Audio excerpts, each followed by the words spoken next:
So guys, quick reaction video lang tayo no guys tungkol dito sa Speaker Romualdez no sa First District ng Leyte. Kasi balita po ngayon no na lahat po ng kalaban niya sa distrito disqualified po. So siya na lang po ang natitirang kandidato. So automatically wala na po siyang kalaban guys. So magkaroon lang siya ng isang boto, panalo na po siya guys.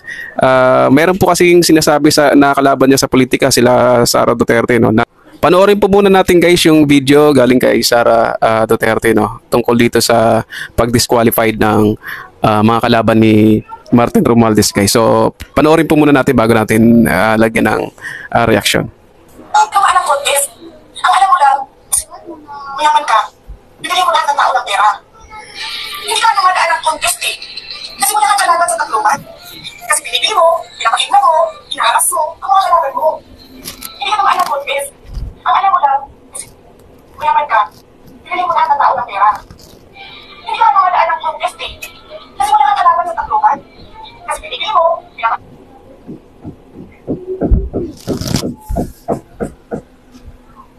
So yun guys no, naglabas ng statement si VP Sara tungkol dito sa disqualification ng mga kalaban ni Martin Romualdez sa First District ng Tacloban. So totoo ba yan guys? Kasi meron silang kandidato no, itong mga Duterte sa Tacloban guys no. So ito yung parang inaano nila no. Parang nirarant nila bakit na disqualify po itong kandidato po guys na sinusuportahan nila ay nagngangalang Nene no Bacalye, pero na disqualified na po guys kasi po sabi ng COMELEC hindi naman po siya residente no guys, kasi pag gusto mo tumakbo sa isang lugar lalo na sa isang distrito na sa Congress no guys no dapat 1 year kang residente. Ito po palang si Nene Bacalye no guys no, hindi po sapat yung residential niya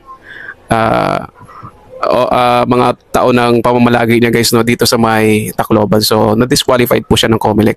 Ganon din po guys yung ibang mga aspirant guys no, kagaya na lang Danilo Chua, nag-back out naman po yun guys. At yung isa naman po yung nagngangalang Minerva Gaot guys, nuisance candidate yun guys no. So diniklarang nuisance candidate, siguro di kilalang tao guys no, kaya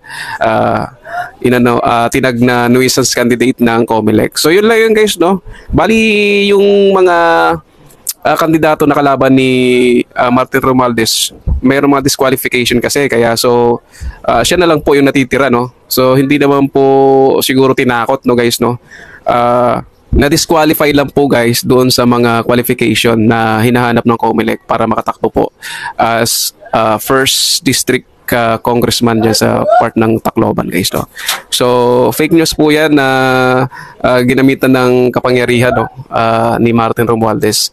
COMELEC naman po, ma-check naman po natin sa COMELEC kung ano ang naging basihan nila bakit na-disqualify po yung mga tao na kalaban ni Martin Romualdez guys no, kaya sila na-disqualify. So you can check it online kung gusto nyo po ng hindi fake news. So kung magbe-base lang kasi tayo guys na mapanood natin no na sinasabi ng mga politiko at hindi tayo nagche-check online, mabibiktima po tayo ng fake news. So bago kayo maniwala, check nyo po muna. Okay? So yun lang po guys no, at magandang araw po sa lahat. Kita-kita na lang po tayo sa aking next video. Salamat.